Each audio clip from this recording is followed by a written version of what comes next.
China rasgulla pudding বানিয়ে জামাইকে খাওয়ালে আত্মা মন দুটোই ঠান্ডা থাকবে।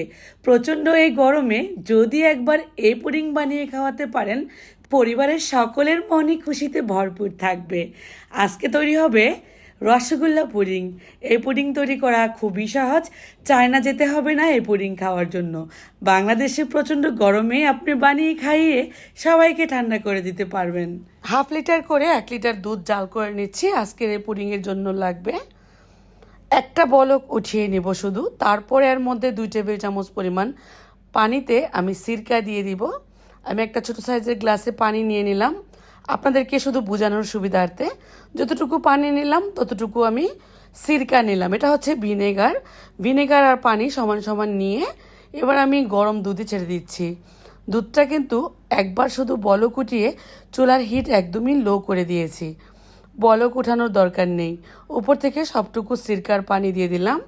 এবার নিজে নিজেই ছানা কেটে গেল। ছানা থেকে সবুজ পানি ছেড়ে দিল।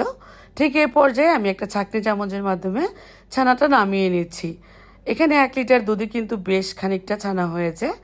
এবার ঠান্ডা পানি দিয়ে খুব ভালোভাবে ছানাটাকে ধুয়ে সুতি কাপড়ের মধ্যে নিয়ে নিলাম। তারপর ভালোভাবে চিপে নিংড়ে পানিটাকে ঝরিয়ে নিচ্ছি। এরপর ছানাটা একটা প্লেটে নিয়ে নিলাম। ছানা যেহেতু সফট হয়েছে একটু মথে নিব। বেশি মথামতি করা দরকার নেই। যখনই দেখবেন এভাবে করে জড়সড়ো হচ্ছে ঠিক তখনই মিষ্টির শেপগুলো তৈরি করে নিতে হবে। ছোট ছোট আকারে আমি রসগোল্লার মিষ্টির শেপ তৈরি করে নিচ্ছি। এই তো আপনার পছন্দ মতো আপনি শেপ দিতে পারবেন, লম্বা করে গোল করে যে যেমনটা সাইজ রাখতে পারেন। আমি লম্বা আর গোল করে অনেকগুলোই বানিয়ে নিলাম। এবার 3-4 কাপ পরিমাণ পানিতে 1 কাপ পরিমাণ চিনি দিয়ে জাল করে পাতলা শিরা তৈরি করে নিচ্ছি। স্পঞ্জ রসগোল্লাটা তৈরি করতে হলে অবশ্যই পাতলা শিরার দরকার। চিনি গলে যখন শিরাটা বুদবুদ বলক করতে শুরু করবে ঠিক এই পর্যায়ে আমি রসগোল্লার শেপগুলো দিয়ে দিচ্ছি। এবার ঢাকনা দিয়ে ঢেকে ঢাকনার ফুটাটাও বন্ধ করে দিব একটা টিস্যু দিয়ে।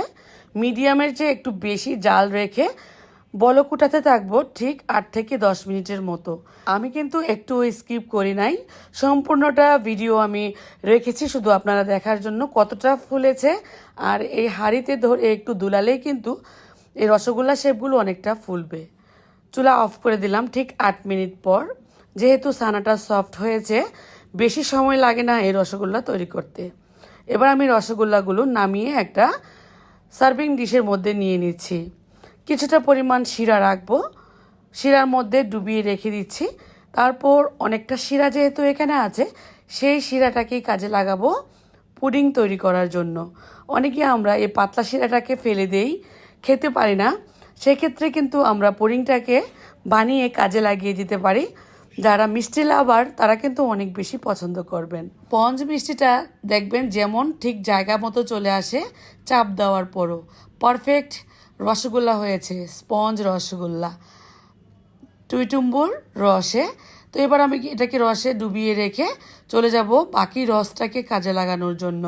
এই তো রসগোল্লার এই রসটাকে আমি পুরোপুরি ফ্যানের বাতাসে ঠান্ডা করে নিয়ে এর মধ্যে 1 চা চামচ পরিমাণ আগার আগার পাউডার দিয়ে দিচ্ছি। দেওয়ার পর খুব ভালোভাবে নেড়ে চেড়ে দিচ্ছি। এখন আমি চুলায় বসিয়ে দিব। একবার বলক উঠিয়ে নেব শুধু, তারপর নামিয়ে নিব। অবশ্যই আগার আগার পাউডারটা আপনারা কিন্তু ঠান্ডা অবস্থায় মিশাবেন। এখন যে বাটিতে পুডিংটা পাতবো আমি এই মিষ্টিগুলো ছড়িয়ে দিলাম, তারপর দিয়ে দিলাম রসটা। এখন কিন্তু 5 মিনিটের মধ্যে সুন্দর পুডিংটা জমাট হয়ে যাবে। ঠিক 5-10 মিনিট পর আমি ঢাকনা খুলে দেখাচ্ছি আপনাদেরকে। 5 মিনিট আমি টেবিলে রেখেছিলাম ফ্যানের বাতাসে, তারপর 5 মিনিট একটু ফ্রিজে রেখে ঠান্ডা করে নিয়ে আসলাম। এটা চাইলে বানিয়ে কিন্তু আপনারা সপ্তাহ জুড়ে খেতে পারেন। একটা সার্ভিং ডিশের মধ্যে নিয়ে নিচ্ছি। কত সুন্দর গ্লাসি এই পুডিংটা হয়েছে। স্পঞ্জ মিষ্টি তৈরি করলে কিন্তু আমার বাসায় এটা তৈরি করে ফেলি। আর ফ্রিজ থেকে নামিয়ে ঠান্ডা ঠান্ডা পরিবেশন করতে পারলে তো সবার মন মেজাজ ফুরফুরে থাকবে এই গরমে। ঠান্ডা ঠান্ডা কুল কুল এই পুডিংটা খেতে দারুণ লাগে। আপনারাও এই গরমে ট্রাই করে ফেলবেন।